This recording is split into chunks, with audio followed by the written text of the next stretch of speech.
me tell you a story. It's based on a true story. It's based on a letter between Reverend Richard Johnson and a fellow called Joseph Hardcastle, but you'll forgive me if I embellish a little. On the 6th of June, 1799, Reverend Johnson stood watching as this colonial shack burnt to the ground. The flames completely tore apart the materials, the manpower that went into making this little house in the middle of nowhere as far as these British guys could be concerned. Man hours that could have gone into the construction of the new colony's church or schoolyard, which Johnson had been lobbying the governor for some time to build. While the Sydney colony had been established for 11 years by this point, these materials were scarce for Johnson, someone who had to persuade the authorities that he was of any use through his charitable good works. And to see them burn may have broken his heart, but Johnson knew that the burning was for a good cause. You see, the house had been stained. Death, yes, but Johnson was used to death. 9 years previous, he watched helplessly as the Neptune threw body after body of a failed convict arrival into the bay, and he could see on the north shore their swollen pink bodies bumping against the rocks. But those deaths came at the harshness of nature, or other deaths that came at that war that no one talked about out in the bush. But the death in that hut was something different. It was the blood of Abel that had been spilt, an act of Cain. It was murder. 4 days earlier, on the Tuesday afternoon, Reverend Johnson was enjoying tea with Mr. Samuel Clode. Tea in part because no matter what anyone says, the beverage of Australia has and always will be tea and coffee. But also because the two men were more of the pious persuasion. Obviously, Reverend Johnson, the chaplain to the First Fleet, the first sermon ever delivered by any white man on this continent, came from Richard Johnson. Samuel Clode was of a similar persuasion. He and around a dozen others had recently been in Tahiti, ministering to the people there. But things got complicated, and for their own safety, they decided to leave. And they left to the relative safety of the new colony at Port Jackson, Botany Bay. While it was not planned, they settled in. And Simon Clode was a physician. He was able to apply his trade of helping many people in the colony with his skills while he was here. And for Richard Johnson, he was very much a boon to his soul. Anyone who's ever read any of his letters, it's no secret that in a way, in spite of his outward intentions, Australia had been, well, a disappointment. Let's just say the land was not as fruitful as he had thought. The servant was willing, but apparently the harvest wasn't ripe, at least not to his own mind-making. But here were these missionaries, Samuel Clode among them, coming along and injecting into this godless colony just that little oomph. Just maybe, just maybe, see some real fruit come in. But on that Tuesday afternoon, Mr. Clode revealed to Johnson that his time here in the colony was indeed up. He had to go back. He had to go back to England, back to the missionary society that had sent them out in the first place, give a report, regroup, and figure out what he and his fellow companions were going to be doing in the next couple of weeks, months, what the Lord was calling them to. Johnson was disappointed both because it was happening in the first place, but also the swiftness that it was occurring. Apparently, Mr. Clode intended to finalize his affairs here, gather up what little he had, including settling some of the debts he had, or debts that people had with him, in order to get together resources and take them back to where they belonged. Still disappointed, the two men reconciled, and Johnson promised to help out however he could, and of course Mr. Clode offered his sincerest prayers and thanks to this friend on the other side of the world. That afternoon, as it was getting dark early, it was winter after all, he said goodbye to his friend in the twilight, leaving along with other convicts to go back to their accommodations, finish their days of work at Mr. Johnson's little holding, which, in spite of his best efforts, turned out some profit. He watched Clode go. No way of knowing that the next time he would see him, he would be dead. The next morning, as one of the convicts headed out to continue his work fairly early, surprisingly, undoubtedly with a splitting headache. Most people in the colony overindulged, and I know there's the cliche of the drunk Australian, but the truth was rum had become currency in this place, and it also became a tool, a little extra something to keep the convicts working longer hours than even technically was allowed. So this poor fellow, staggering out as some strange bird laughs at the rising sun, not helping his head, approached the abandoned saw pit that he hadn't been using. It was a tiller, he was a farmer, but he'd left his farm equipment, in that ditch, left it there for the night. Chances are it wouldn't be nicked by anyone. They wouldn't know. He approached the pits, at first not noticing anything strange, but when he got to it and he looked down into the pit, he noticed far more leaf litter down in the pit than he noticed the night before. It was abandoned, but it was a dirt floor. The wind, let's say. The man reached for the handle of his hoe. He grabbed it and he pulled, but it did not come out straight away. What was this? It was stuck.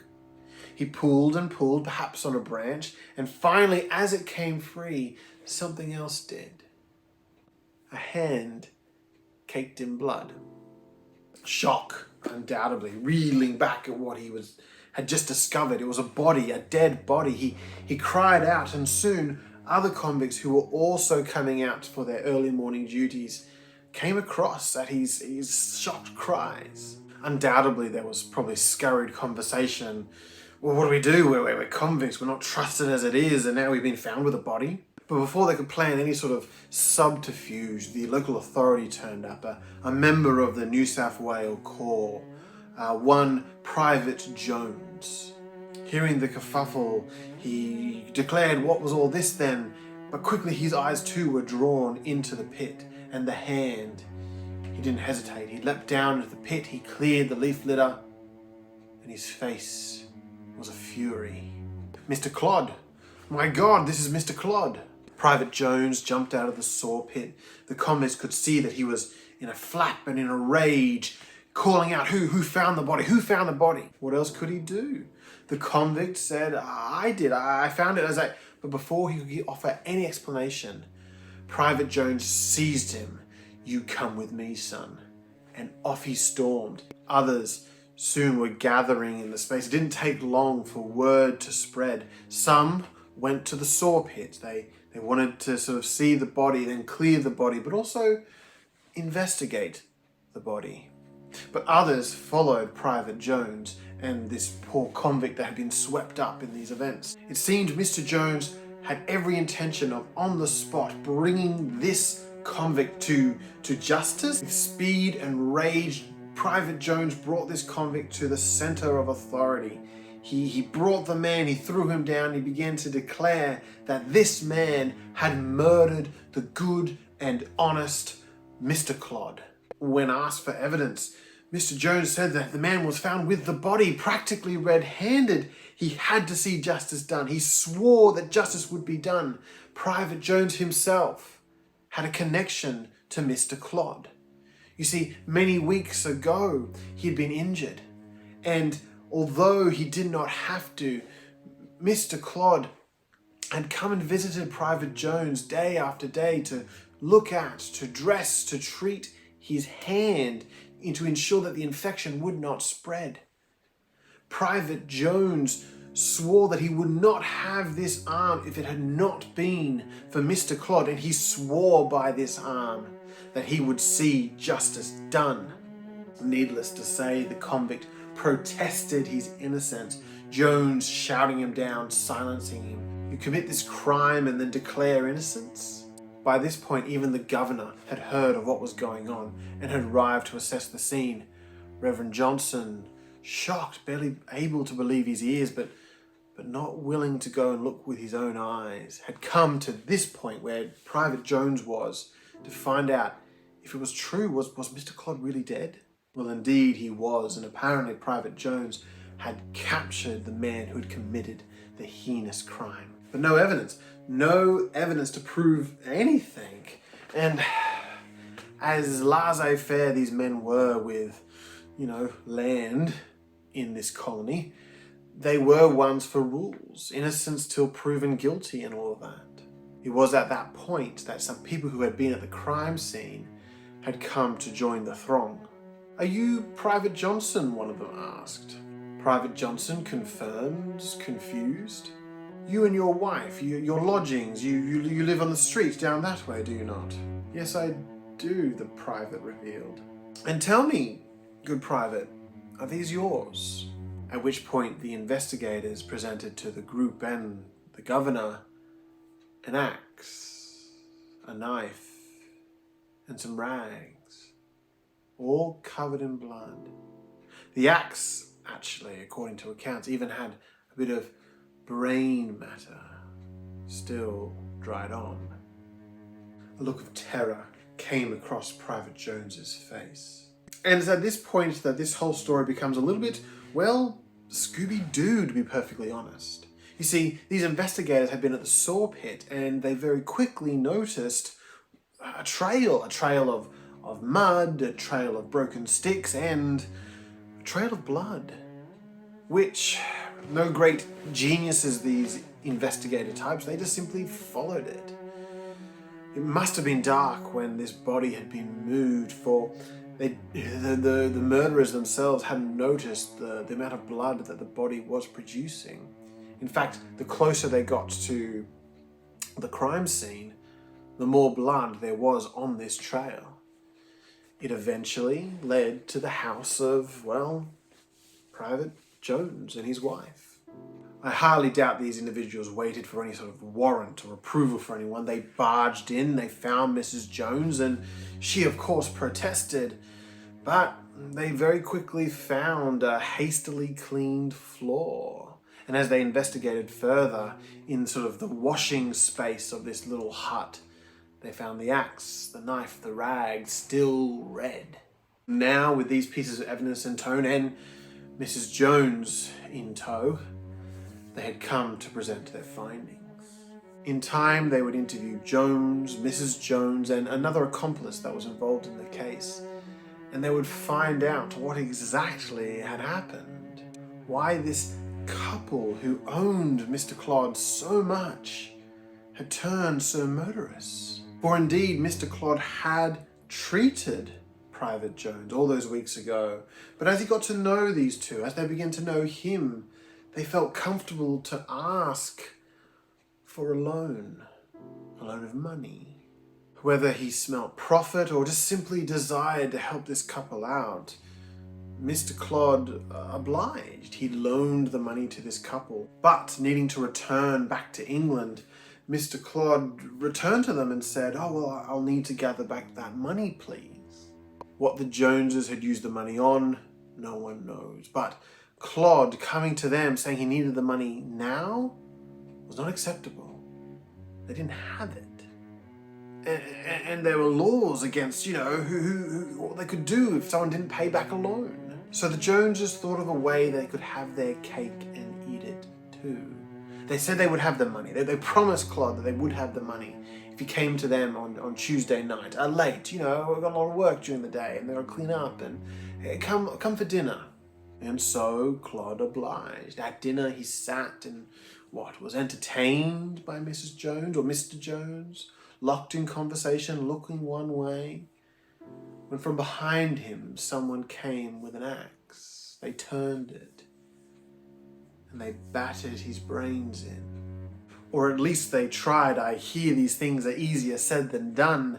Mr. Clode possibly rose and fended off some of these blows, but blow after blow, he fell over the table and onto the ground. They struck and they struck and they struck, now just wildly swinging and hoping that would bring this missionary down. Mr. Jones and Mrs. Jones and their third man, this accomplice, now had the body on the ground.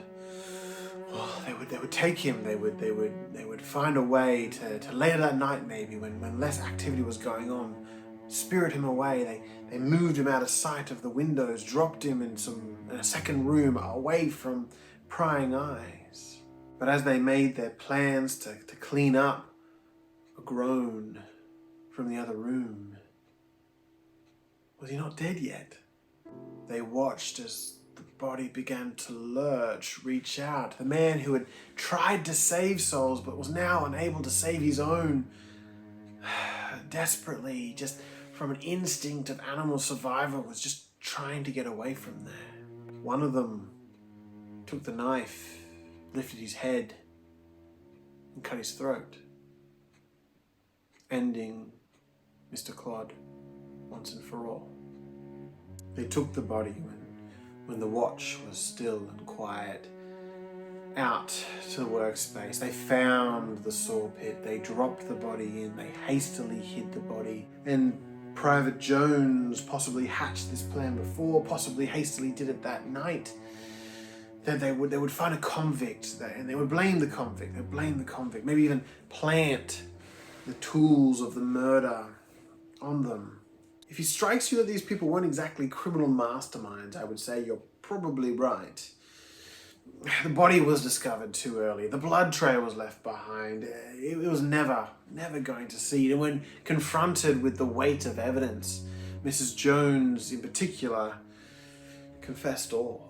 But the clincher, apparently, at the time, perhaps Private Jones protested his innocence. They're plans. They're not real. These convicts, you can't trust them. The convict stain is upon them. But at this point, some eagle-eyed investigator said, "Oh, hold it there. Give me your hand." Private Jones hesitantly extended the hand that Mr. Clode had saved not long ago, the hand that he swore to get revenge with. He looked at that hand. And somewhere on there, perhaps in the nail, they could still see it. The blood. The stain. Private Jones was caught, literally, red-handed. In the days to come, Sydney would see one of its first more popular state funerals, I guess you'd say. Mr. Clode apparently had made a bit of an impact on the community. Certainly the other missionaries, certainly the officials who were probably quite embarrassed at his murder, all put on a grand funeral with a wonderful procession and saw Mr. Clode put to rest, a martyr at the hands of his own British soldiers. But on the 6th itself, Johnson stood and watched the flames burning away Private Jones's home. Soon, a scaffold would be erected, and at 12 o'clock, Private Jones, his wife, and their accomplice would be led to the gallows. It would be Johnson himself who would perform the duty of chaplain at the execution. He would discharge this duty and launch these 3 inhumane wretches into eternity. Thank you so much for watching, something quite different to what I normally put on this channel. If you enjoy it, please let me know. I'm happy to talk more about colonial Australian history, doing some research and, again, putting my own little spin on the story. But if you enjoyed, thanks for watching, like and subscribe, and hopefully you'll see more of me again later. Goodbye.